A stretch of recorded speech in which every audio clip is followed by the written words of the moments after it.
Greetings everyone, I am Dr. J. So, this was unexpected. I figured when DanFan beat me to the punch that I'd barely see any attention, but apparently a lot of you feel very passionately about this topic. To all of you who took the time to watch, I greatly appreciate it. As thanks, I figured I'd take the time and read as many of your comments as I could, and respond to any feedback therein. Before I go into that, I should make it clear what I'll be looking at. There was a comment that gave an interesting take on Aura's death, saying that killing her actually could be argued as the morally correct outcome, since the alternative would have her as an unwilling slave who could never break away or understand why she's being made to act a certain way, which would be needlessly cruel to her. A fair take to give, and not the only person who noticed it, but the reason I'm highlighting it is for the second paragraph, about how he dismissed the backlash against the original video as culture war bullshit. As Lextorius is someone who can vote, and who holds views that, by this comment's account, would not be good for the nation Lextorius lives in, if they were entertained. In fact, this comment wasn't the only one who expressed disagreement with me remaining neutral, as another one gave a take in line with what I mentioned about concern over our view of fictional species being used to justify real-world prejudice. And I suppose that can be a good comment to respond to first, as there's some substance to it that's worth digging into. In short, this comment makes a comparison between demons and real-world psychopaths, saying how despite the issues psychopaths face, that they're still capable of living well-adjusted lives alongside us. I personally don't think the comparison is wholly apt, as even if a psychopath is an orphan for all of his or her life, there will still be an understanding of mother and father due to how ubiquitous the concept is in basically every human society we're aware of. This could lead to an interesting discussion if a demon was somehow raised by humans from birth, but I suspect that wouldn't necessarily work out well either, since if demons are abandoned at birth, their upbringing such as it is would be more equivalent to a reptile who has to fend for themselves right from the word go. That would be what instinct would likely incline them towards, though admittedly we don't know this for certain unless the hypothetical is ever addressed. As another point, there's a portion of the comment that says if demons did emerge from an evolutionary process, then why would they continue to hunt humans instinctively, even when that gets them mulched as often as we see? Under that circumstance, one might have expected them to be rendered extinct by the time we see them. The problem with this argument is that magic being widely available outside of the goddess's magic is a relatively new scenario, and by the time the Demon King was defeated, humanity was whittled down to a third. Demons are clearly good at taking down humans, it's just taken a while for magic to take root in human society to where they can more easily defend themselves. Since evolution is a slow process over centuries, millennia, and beyond, I still find the world building as we see it to be plausible. Also, if you're gonna take a potshot at me on account of my Catholic beliefs, at least do me the favor of saying what you're referring to instead of speaking in vagaries. I'd rather be annoyed at a lack of understanding or a fundamental disagreement instead of an ambiguity. So, since we have comments attempting to tie this into real-world stuff, I would ask that my inaction regarding external factors like the culture war to not be taken as indifference, because my outward neutrality is how I've chosen to engage with it. I do have a strong opinion of what's going on in the world, and precisely because of how seriously I take it, I consider it absolutely essential for there to be places that are as divorced from it as possible. Whatever your leanings, you cannot be 100% at all times, and need opportunities to unwind and relax. Due to my personality, if I were to directly engage in culture war discussion, I fear I would become no better than the channels who cry bigotry or cry woke at the slightest hint that something may not be to their liking, regardless of how true it is. Instead of being that guy, I'd rather be the guy who helps keep the people in the trenches from becoming the overreactive radical. Culture war topics will inevitably intrude, as we've seen here, but in cases like that, my focus will be on laying out if my bias as a practicing Catholic will unduly influence my opinion, maintaining a commitment to freedom of expression, given how important such a thing is for artistic expression and this channel's existence, and most importantly, focusing on the arguments rather than the positions. This is how I feel I can best be helpful, by trying to create a space where we can put our guns down and, if necessary, calling out when such intrusions arise in a space they don't belong, regardless of where the intrusion comes from. So, because of this, the feedback and comments I wish to focus on will not be geared toward culture war topics. Feel free to keep arguing about them in the comments, but that's not an argument where I should get involved. Beyond that, as amused as I am by the comments that confirmed that Blue Lion's best house, or gave me grief about how I was playing Dead Cells, I don't care if you call me a coward because I missed that cursed gist, I was taking way too many hits before that to risk it, I won't be highlighting those specifically. Instead, let's talk about some of the feedback I got for things I may want to clarify or missed along the way. To start, let's begin with the moment near the start. Why did I drop the F-slur? The short answer is that I'm not afraid to be offensive to better demonstrate a point. The long answer? Well, generally speaking, I do want to be polite when trying to prove a point. You attract more flies with honey than with vinegar after all. And despite avoiding instances where I could have said or typed out the N-word or R slur, I made a point of saying the F slur because I felt it got the point across more effectively. Said point was to demonstrate how harsh the internet can be at times, as one of the most memorable comments I've received on the review channel called me a brainless F slur because I had a 4-minute introduction on a 45-minute Diablo 2 review.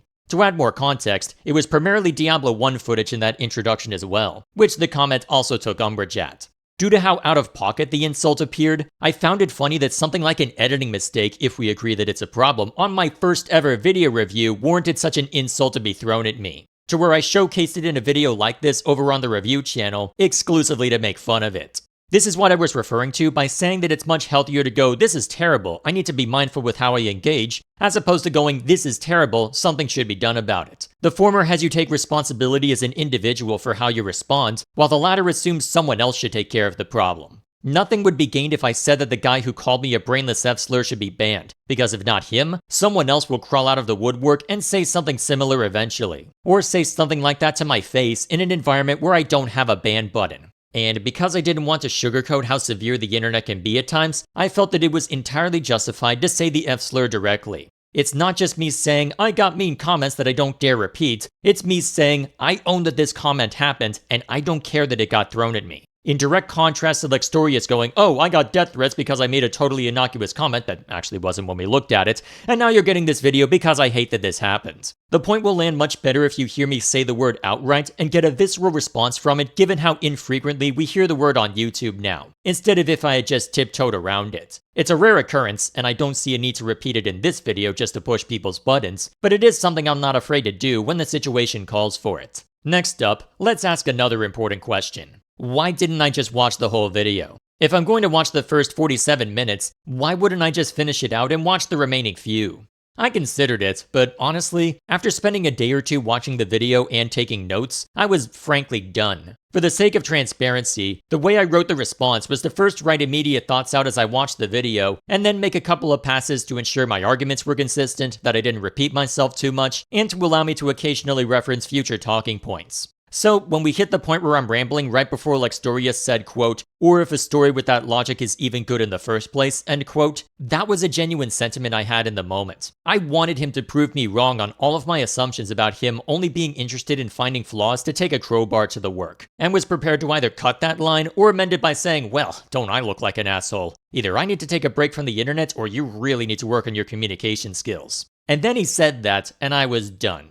As mentioned earlier, I don't engage in culture war bullshit. I won't say that discussions on the morality of work aren't valuable, but that's not something I feel a need to engage with. Unless it's funny, because as much as everyone else complains about it, stirring the pot we call three houses discourse is an infinite entertainment glitch. All that to say, I don't believe I lose anything from not watching the whole thing. I imagine the video creator would have preferred if I had, and it may have been wise to do so that someone can't go, "Oh, but you didn't give it a chance, the final few minutes turns it around." But frankly, I'm not going to play sunk cost fallacy on a YouTube video. If I can watch the overwhelming majority of a video and the only insight I receive is a tangential point on a subject I'm not as knowledgeable about, why would I stick around for the remainder? I don't feel like I'm being unreasonable here, and if half of you drop off at a certain point in one of my videos because I make a terrible argument, I could be upset with you, or I could amend future work to try and minimize the chance of that happening again. If you want me to watch the whole thing, give me a video worth watching to the end. Next on the chopping block is to look over comments that were made that noticed things that I didn't. First, there was some concern over the fact that while I might not split hairs over him forgetting about Eisen being the last living party member, one could argue that speaks to how well he remembers the work at hand. And that is a fair argument to make, as going based on what I mentioned later in the video, if we can't even agree on the little things, how are we going to have a meaningful discussion? More to the point, it could also suggest a degree of laziness on his part. There can sometimes be a temptation when making a video to make an argument, record and edit the audio for it, then only realize after that's done and you're looking for accompanying clips to go, "Crap, did I mess that up?" It was likely very obvious when I did retakes, for instance, not just because of any difference in how my voice sounded, but also because of any point where the Dead Cells footage either looped or skipped, because I was too lazy to reset the timing after cutting it up. I can imagine this inertia being even harder to push through when you're using a camera as opposed to just a microphone. So, solid point to bring up, and wait a minute, the guy who said this is an Edelgard simp? I'm not mad, I'm just disappointed. I don't actually care that much. She is a well-written character, even if I'd never side with her if I lived in that world. In a similar vein, the moments where a demon talks about Mocked reminding her of a friend, that turned out to be a lie, which I had forgotten about, so I ended up arguing a hypothetical that didn't even exist. Credit to the comments for pointing it out, and to DanFan's video for catching that. Good video, by the way, well worth checking out if you haven't. It also pointed out another aspect that I missed, and was mentioned in the comments as well, that mana detection is not something innate to demons necessarily, but is a skill that can be trained and honed. It's Linny who is stated to have good mana detection, which is why she mentions it when Frieren kills their ally, while Lugnar's main way of tracking Fern and Stark was through a bit of his blood on their clothing. On a different note, a comment mentioned that hey, if Mocked could misunderstand a command, what would stop Aura from doing the same? One could argue it's a very different type of magic applied to Mocked compared to Aura, so I don't know if it would work the same way depending on how specific the commands are, but still, a fair concern given the differences in experienced emotions. And as something I really should have clued into, the idea that we only see demons lie when they're acting out of self-preservation is actually something the show disproves in the very arc we were talking about at the time. The whole reason Lugnar was there was precisely because he was trying to get them to lower the town's anti-demon barrier so they could destroy the place. So the entire concept of a peace between the town and Aura was a lie. The demons were not under any direct threat while they remained outside of town, and there was nothing stopping Aura from just ignoring it. But they wanted to destroy it, and were willing to lie their way past the town's defenses to accomplish that. One could argue my response still holds up to some extent, since the objective of that section was to better reframe his argument and refute it by saying it doesn't matter why the demons lie, they're still lying, but that would have been an excellent way to further refute the point. With that seen too, let's look at feedback that was critical of me, agreed with some aspect of Lextorius' video, or is just worth reading verbatim in general. First up, we have a comment that says, quote, "Dude is kinda right though? Frieren and the demons are supposed to be each other's foils. Yes, Frieren is learning empathy and compassion, but it has taken her literally thousands of years to realize people's emotions. Mocked is like her, wanting to explore emotions and the emotions of others. The fact that demons, an explicitly magical race formed of mana, are born with an innate loathing of humans in a world where magic that seemingly has no limits should be making you question things. We have seen demons such as Mocked display a second-order desire, a want to want something, such as a smoker wanting to quit smoking, which is often regarded as the basis of free will and higher-order consciousness. Mocked wants to feel regret. He wants to change his past actions. From this, we can see the demons are absolutely not the mindless killing machines that Frieren portrays them as. I wouldn't go so far as to say that killing them is evil, after all they do actively want to kill humans, but to act like there are no moral questions present is just as ignorant of the story's theme as believing the former opinion. Frieren is, after all, extremely wrong about other people all the time. Yes, she has had more time interacting with demons than anyone else, but she also spent more time interacting with Himmel than anyone else." End quote.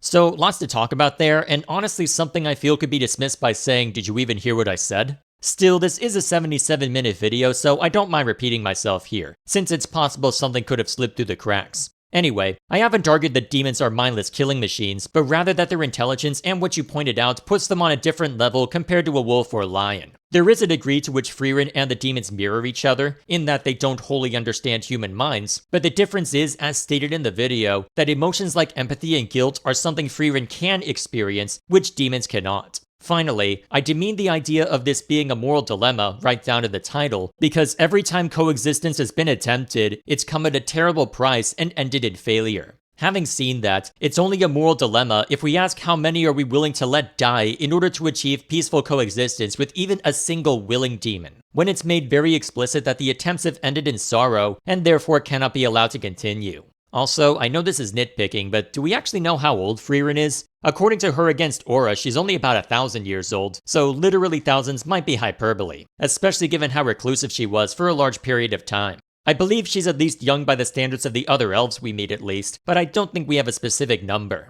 Quote, "Well, I would still want to see more scenarios where the story tries to tackle the possibility of humans and demons coexisting, maybe a mage working on a spell that would let them understand what they don't, or maybe in a forceful way as like a slave spell that would make them unable to harm humans. The concept intrigues me quite a bit. I like it when moral views clash in media, not so much IRL, end quote. That is an interesting idea, though I don't know how well it would fit into Frieren specifically. Magic is the world of visualization in the story, so it's not unreasonable to assume that a powerful mage might dedicate his life's work to seeing if emotions like guilt or empathy could be artificially induced in a demon. It would likely be said Mage's life's work if that were the case, though, as when Mock's memories were retrieved, it was described as miraculous given how supposedly different the mind of a demon is compared to a human. I guess the question would be if a mage would see it as valuable to perform such a feat, to where he'd dedicate his life's work to such a manner. Still, if you've got the hypothetical, I'd encourage you to try writing it yourself. It's an interesting concept to explore in isolation, and it'll be a while before Frieren breaks away from the Imperial assassination plot it's currently on, so that sounds like an interesting creative writing exercise. Hell, this isn't the only hypothetical you posed, so it sounds like you should try your hand at creative writing and see what sticks.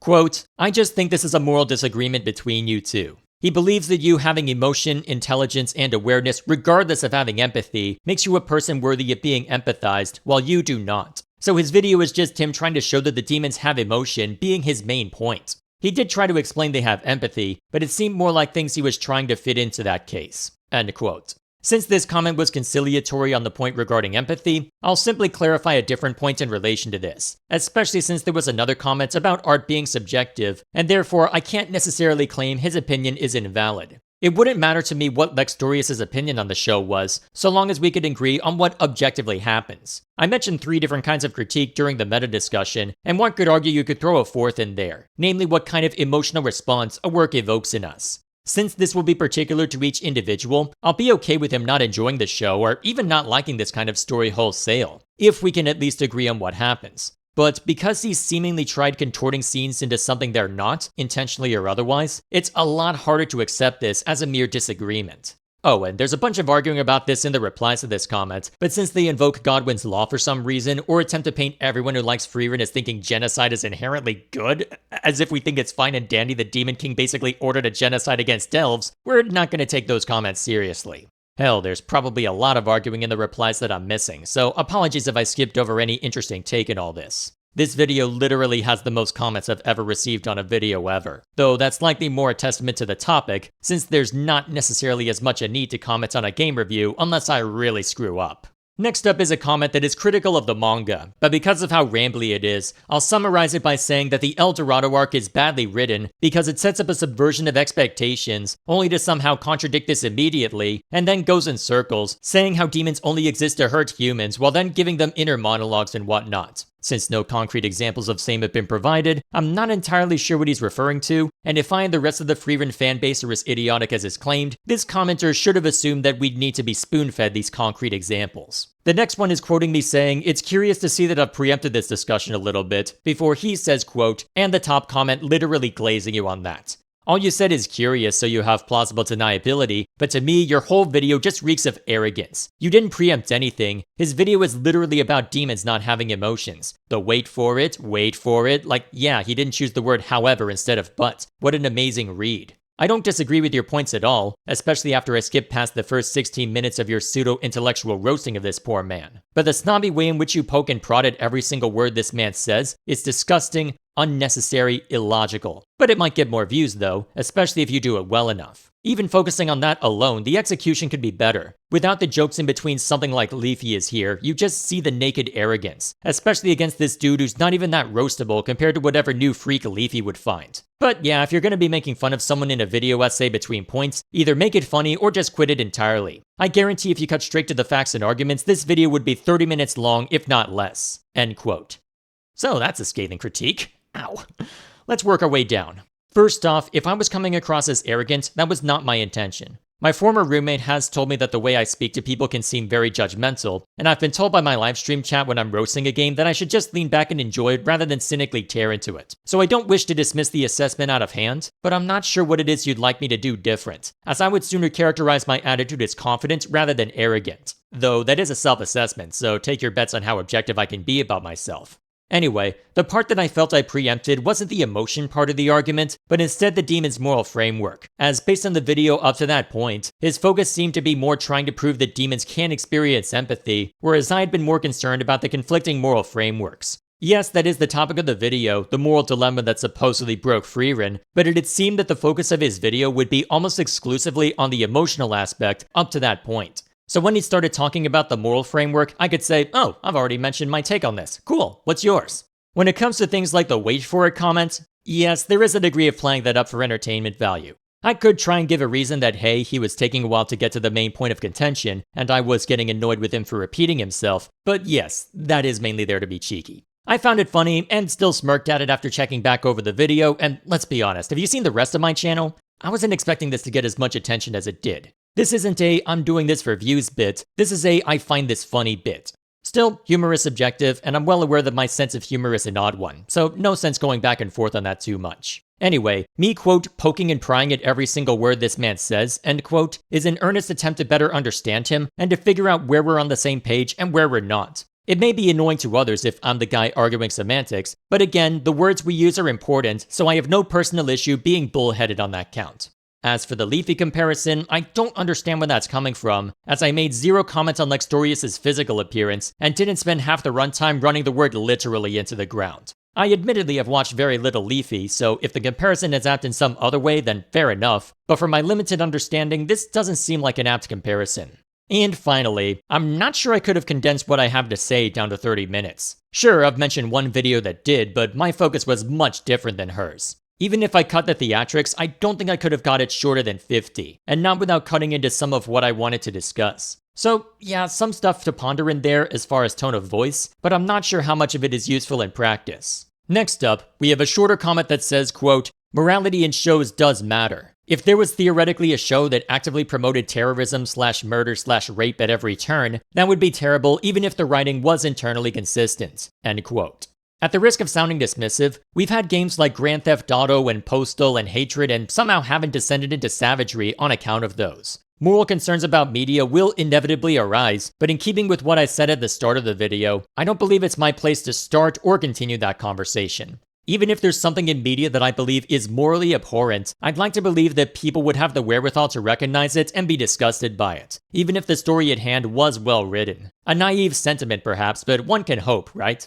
Quote, I don't agree in the case of Lugner calling out Linny's name. Saying someone's name is very specific. As you've said, demons can use words and communicate correctly, and common expressions of anger are typically insults, or some verbal expression of frustration, not a name, not by itself. Shock, on the other hand, still doesn't make sense really. Shock or confusion typically have a questioning tone or use words that imply that confusion. Fear is a little more complicated, but is usually some verbal expletive of some kind. Saying a name is personal. You don't really associate expressions of shock, anger, or fear with names. You're certainly right about the author's intent, I just don't agree with your logic here. Or rather the author's choice of a word before Fern mortally wounds him. End quote.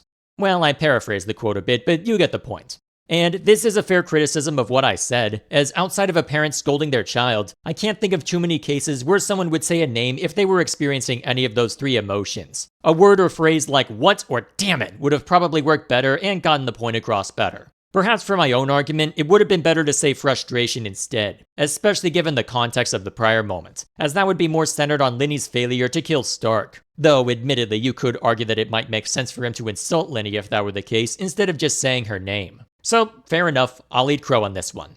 Also, there's an extra comment on Ubel, but I don't know if I fully agree with his take that one can be capable of empathy but incapable of guilt, or if that necessarily applies to her. So I'll need to reread the manga and ponder that a bit more. And as one final comment, I got a wall of text that boils down to saying that yes, everything is political, which means I get to give you a taste of what that keep your politics to yourself video will entail. When you tell me that everything is political, you're not telling me that everything is political. I can enjoy a game of Mario Kart after a long day without needing to consider the moral or social weight of the action. It ain't that deep. When you say those words, what you are telling me is that everything is political to you, and therefore must be made to better reflect the ideals you wish to see thrive in the world. If you wish for me to be convinced otherwise, I expect a 1,000-word essay on the politics of Candyland in this video's comments, written in a way that doesn't make you look like a lunatic or parody writer. Yes, people's opinion on the world will inevitably spill into the art they create, but that doesn't mean there should be an expectation for us to engage with it on that level if we're not prepared to or simply don't wish to do so. If you try and force people to do so, they will turn against you not out of principle but out of spite, and you will do more damage to your movement than anything your ideological opposition could ever hope to achieve. For the sake of whatever you hold dear, do yourself a favor and chill. So yeah, that's all I wanted to check out from the comments, so thank you all for stopping by. There's a lot of insight and interesting discussion to be had, as beyond what we looked at, I somehow hadn't heard of terms like the Thermian argument or blue and orange morality before this, so much appreciated on that count. Before I go, as a quick update on the channel, it may be some time before I do another response video like this, as the first one had a lot of converging for it to work, between the subject matter and original video that both agreed so much on the fundamentals of the world but then veered off into seeming insanity, and with it being a topic that I'm unusually informed on given how little anime and manga I tend to consume. Still, there's clearly something here for this much attention to have been drawn, so I'll be using this channel as a place to experiment from now on.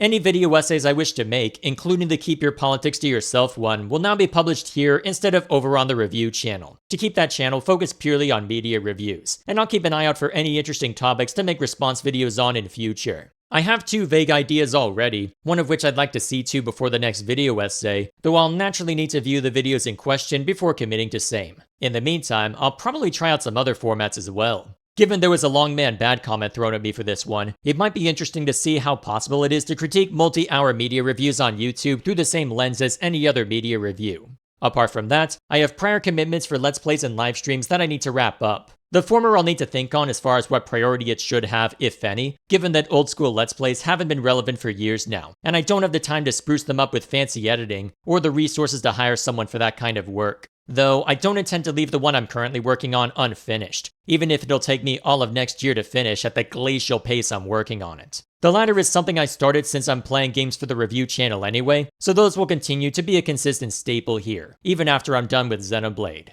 So, that's all for the update, and with that said, here's to whatever the new year has in store for us. Until then, thank you all once again for stopping by, and I'll see you all later.